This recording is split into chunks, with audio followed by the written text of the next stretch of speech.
March 3, 1966. William Frawley, the man America knew as the grumpy, tight-fisted Fred Mertz from I Love Lucy, collapses on a sidewalk along Hollywood Boulevard. Strangers rush to his side, but it's too late. His heart gives out. Just days after his 79th birthday, William Frawley is gone. Across town, at a quiet dinner gathering, his former co-star Vivian Vance receives the news. She doesn't gasp. She doesn't shed a tear. Instead, she does something no one in the room expects. With a slow, deliberate smile, she raises her glass. Champagne for everyone. The room falls silent. Some guests exchange uneasy glances. Others laugh nervously, waiting for her to clarify that it's a joke. But it isn't. The woman who spent years beside Frawley on screen, playing his loyal wife, is now toasting to his death. It's a chilling reaction. But why? Had she despised him so much that his death brought her joy, or was there something deeper behind that cold smile? For years, the world believed Fred and Ethel Mertz were one of TV's most iconic couples. Their constant bickering, playful sarcasm, and undeniable chemistry helped define I Love Lucy. But behind the laughter was one of Hollywood's most bitter rivalries. A feud so deep that even death couldn't erase it. But here's the question that lingers. What could drive someone to celebrate the death of a former colleague? Was it pure hatred, a final act of defiance, or was it something far more complicated, something tied to years of resentment, humiliation, and unresolved wounds? The answer is more shocking than you think. To truly understand why Vivian Vance reacted this way, we need to go back to where this story began. To understand the depth of this moment, we need to go back to where it all began. William Frawley was born in 1887 in Burlington, Iowa, a small town where life was simple but tough. From a young age, he developed the sharp wit and rough edges that would later define him. His love for performing started early, but his rebellious streak surfaced just as quickly. He attended Catholic school, but discipline never suited him. He was restless, eager to carve his path, and uninterested in playing by the rules. The world outside Iowa seemed far more exciting, and he was determined to find his way into it. As a young man, he took on odd jobs, but none of them satisfied his thirst for the spotlight. Then, like many aspiring entertainers of his time, he found his way into vaudeville. The traveling variety shows were a proving ground for performers, fast-paced, unpredictable, and ruthless. If you couldn't hold an audience's attention, you were finished. Frawley, however, had a gift. He could make people laugh with his blunt delivery and knack for playing the everyman. His stage presence was undeniable, but there was another side to him that would become a lifelong struggle: his love for drinking. By the 1920s, he had moved to Broadway, where he found steady work in musical comedies. He was good, reliable on stage, charismatic with audiences, and quick with his lines. He landed roles in productions like Mary Mary and 20th Century, showing a talent for both comedy and drama. But, despite his success, he was always looking for the next big opportunity. Broadway was fulfilling, but Hollywood was calling. Frawley had dipped his toes into film as early as 1916, but it wasn't until the 1930s that he truly committed to the industry. He arrived in Hollywood just as the studio system was booming, and his distinctive presence made him a sought-after character actor. He wasn't leading man material, but he was perfect for gruff, no-nonsense roles. He played everything from a baseball manager to a shrewd businessman, seamlessly fitting into films across multiple genres. His performance in Miracle on 34th Street as a cynical political advisor became one of his standout roles. Through sheer talent and perseverance, he built a career that many would envy. He had appeared in over 100 films, but something was missing. By the time the 1950s arrived, his opportunities had started to dwindle. Hollywood's biggest concern wasn't his ability, it was his unpredictability. His drinking had earned him a reputation as unreliable, and in an industry that thrived on control, that was a problem. Casting directors were hesitant to take a risk on him, and roles became harder to find. Then, in 1951, he got a phone call that would change everything. I Love Lucy was looking for someone to play Fred Mertz, the grumpy landlord and reluctant friend to the Ricardos. The part was perfect for him, but there was one obstacle. CBS wasn't convinced he could handle it. His reputation preceded him, and executives feared he would be more trouble than he was worth. But Frawley wasn't about to let this opportunity slip away. He called Lucille Ball, pitching himself for the role. It was a bold move and one that could have backfired. But Ball and Desi Arnaz saw something in him, a natural fit for the character, someone who could bring authenticity to the role. Arnaz, however, gave him a strict warning. One mistake and he was out. It was a gamble, but Frawley knew he couldn't afford to lose. He showed up on set prepared, learned his lines quickly, and kept himself under control. Against all odds, he became one of the show's most dependable cast members. I Love Lucy didn't just revive his career, it made him a television legend. But just as Frawley was grasping at fame, another rising star was about to challenge him in ways he never expected. Vivian Vance was born in 1909, a full 22 years after William Frawley, in Cherryvale, Kansas. From a young age, she was determined to break free from the limitations of small-town life. Unlike Frawley, who stumbled into performing, Vance knew early on that acting was her calling. She had talent, real, undeniable talent, but the road to success was anything but easy. Her journey began in theater, where she spent years honing her craft. Broadway was where she belonged, and she fought her way onto its stages, proving herself in productions like Anything Goes and Let's Face It. She wasn't just a performer, she was a powerhouse. Her ability to deliver comedy with razor-sharp timing while maintaining an emotional core set her apart. But, despite her successes on stage, Hollywood remained a different beast. For all her talent, the film industry didn't quite know what to do with her. She wasn't the ingenue, nor was she the glamorous leading lady studios typically pushed into the spotlight. She was too smart, too dynamic, too real. She found herself cast in smaller roles, never quite getting the breakout moment she deserved. While others with less skill found stardom, she was left fighting for recognition. When the opportunity to audition for I Love Lucy came along, she wasn't immediately excited. The role was Ethel Mertz, a middle-aged, frumpy housewife constantly nagging her husband. It felt like a step backward. She had spent years working to be taken seriously as a performer, and now she was being asked to play second fiddle to Lucille Ball? The idea of being typecast for the rest of her career terrified her. But she needed work, and more importantly, Ball and Desi Arnaz saw something in her that others had overlooked. They knew she could bring something special to the role. Still, when she arrived on set, one thing immediately soured the experience: her on-screen husband, William Frawley, a man 22 years older than her. When she learned who would be playing Fred Mertz, she didn't hide her reaction. With a scoff, she let out a remark that would haunt her for the rest of her career. "He looks more like my father than my husband." It wasn't meant for Frawley's ears, but he heard it anyway, and for a man as proud and short-tempered as Frawley, that was all it took. A single sentence, one moment of unfiltered honesty, had just created one of Hollywood's most infamous feuds. Little did she know, Frawley had overheard her words, and he would never forget them. On screen, Fred and Ethel Mertz were the couple audiences couldn't get enough of. Their constant bickering, eye rolls, and sarcastic banter felt natural, even charming. They were the lovable landlords of I Love Lucy, always meddling, always scheming, and always bringing the laughs. But what audiences never realized was that the tension between them wasn't acting, it was real. The moment Vivian Vance made that offhand remark about William Frawley looking more like her father than her husband, everything changed. Frawley took it as a deep insult, something he refused to let go of. From that moment on, his resentment toward her wasn't just professional, it was personal. He saw her as arrogant, ungrateful, and worst of all, dismissive of him. He made it his mission to make her life miserable, and he had just the right tools to do it. Frawley wasted no time in turning the set into a battlefield. He mocked Vance constantly, both in private and in front of the crew. He would complain loudly about her acting, her voice, her weight, anything he could use as ammunition.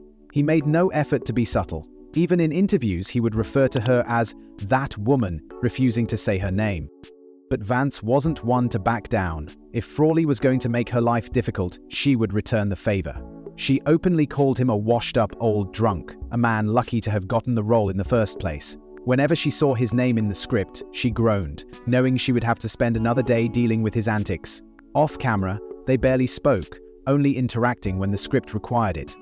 Despite the toxicity behind the scenes, they were both professionals. They knew the show was bigger than their war. No matter how much they hated each other when the cameras rolled, they became Fred and Ethel Mertz. They delivered their lines flawlessly, their arguments sharp, their comedic timing impeccable. Ironically, the very thing that made their on-screen relationship so believable was their genuine dislike for each other. The tension was real and audiences ate it up. Frawley, however, found ways to get under Vance's skin in ways only he could. He had enough pull to influence the scripts, and he made sure to push for lines that would humiliate her. He pushed for jokes that made fun of Ethel's appearance, painting her as nagging and undesirable. He delighted in every line that insulted her character because, to him, it wasn't just about Fred and Ethel, it was about his revenge on Vance. Their feud only deepened with each passing season. Years of working together didn't soften the hatred. If anything, it intensified it. The more time they spent locked in this forced partnership, the more they loathed each other. And just when it seemed like they had found a way to tolerate each other, an unexpected opportunity would tear them apart forever.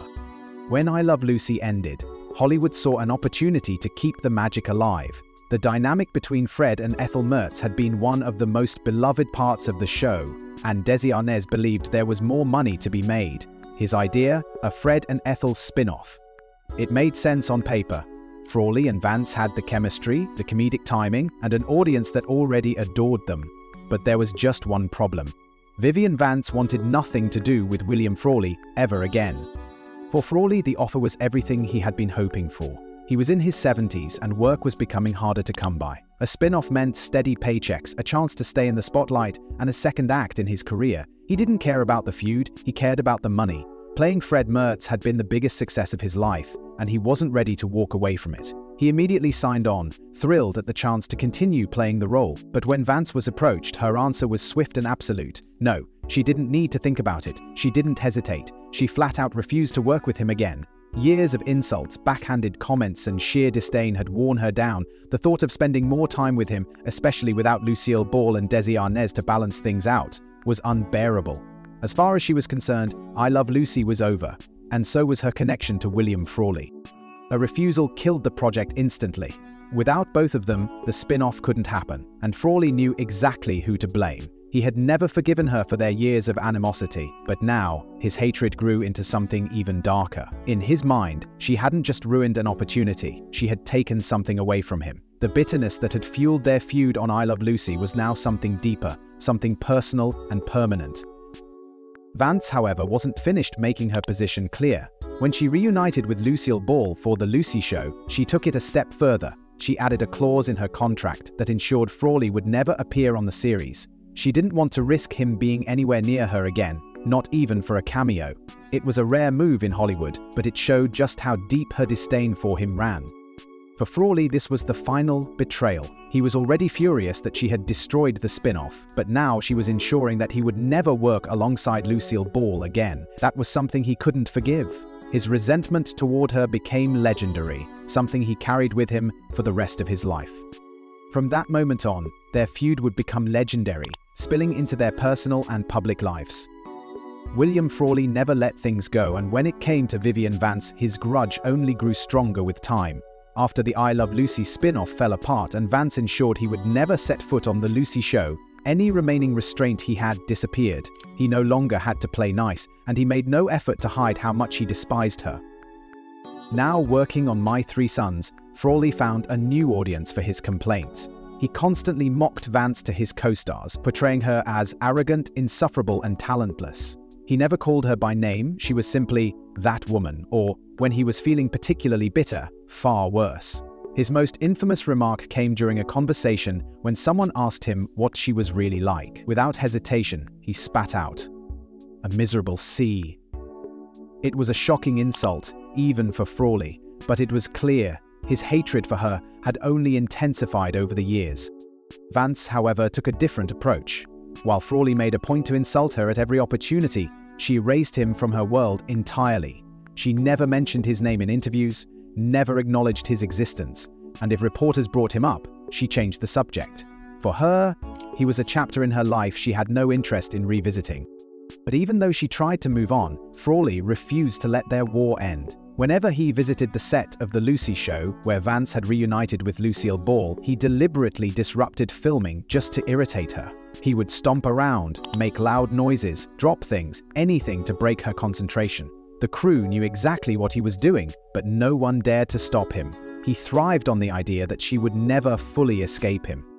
Their feud had become more than just an off-screen rivalry. It was a lifelong battle, something neither of them could let go of. Even as they moved on in their separate careers, the resentment remained. The insults, the silent treatment, the disruptions never ended.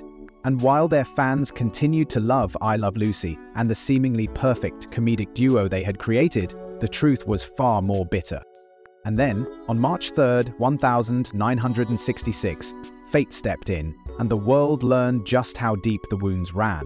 Had she truly hated him, or was this feud more complicated than anyone realized? March 3, 1966. William Frawley was walking along Hollywood Boulevard when his body suddenly gave out. A heart attack struck, and just like that, one of television's most recognizable faces was gone. Strangers rushed to his side, but there was nothing they could do. His life had ended on the street, alone, just days after his 79th birthday. News of his passing spread quickly through Hollywood. For all his flaws, he had built a career spanning decades, leaving behind a legacy of memorable performances. Lucille Ball, the woman who had fought to get him cast in I Love Lucy, released a statement calling him one of the greatest character actors of all time. Desi Arnaz, the man who had given Frawley his second chance at stardom, took out a full-page ad in the trade papers with a simple message. Buenas noches, amigo. His former My Three Sons castmates paid tribute, remembering him as both difficult and brilliant, a man who was impossible to ignore. But one person was noticeably silent: Vivian Vance, and when the news finally reached her, her reaction was nothing short of shocking. She had been dining with friends when someone mentioned Frawley's death. The room fell quiet, everyone waiting to see how she would respond. After all, they had spent years together on I Love Lucy side by side as Fred and Ethel Mertz. Surely there had to be some reaction, some sadness, some nostalgia, some kind of acknowledgement of their shared history. Instead, she did something no one expected. She smiled, lifted her glass, and said, "Champagne for everyone." The words stunned everyone at the table. Some thought she was joking. Others laughed awkwardly, waiting for her to say something else. But she didn't. There was no sadness in her voice, no hesitation, just a cold, deliberate toast. Was it cruelty? A final act of spite against a man she had despised for years? Or was it something deeper? An exhale of relief after carrying the weight of their feud for so long? To some, it seemed heartless. To others, it was the reaction of a woman finally freed from a bitter, exhausting battle. But then, as the shock settled, she added something else. Her voice softened, and for a brief moment, a flicker of something, maybe nostalgia, maybe regret, crossed her face. "There's a great, big, amusing light gone out of this world." It was an acknowledgement, however small, that Frawley had been more than just a thorn in her side. He had been a force, a presence that she could never ignore. Their hatred had fueled some of television's greatest moments, their tension had made I Love Lucy unforgettable, and their feud had defined them both in ways they couldn't escape. Even in death, Frawley had managed to get the last word, because while Vance may have toasted his passing, the world would always remember them together. Fred and Ethel are locked in an endless battle, even beyond the grave. William Frawley left behind a long list of memorable performances, but he also left behind a bitterness that never faded. His career had been defined by playing gruff, irritable characters, and in many ways that persona was inseparable from who he was. He had built a reputation as one of television's most iconic supporting actors, yet his name would always be tied to the one person he despised the most: Vivian Vance. Vance too moved forward, but she never completely escaped the shadow of I Love Lucy. While she found success beyond Ethel Mertz, her years in television had taken a toll. By the mid-1970s, her health began to decline. In 1979, she passed away from cancer at the age of 70, leaving only Lucille Ball and Desi Arnaz as the last surviving members of the original I Love Lucy quartet. Even in death, the contrast between her and Frawley remained. He had been angry and vengeful until the end, while she had chosen silence, erasing him from her story as much as possible.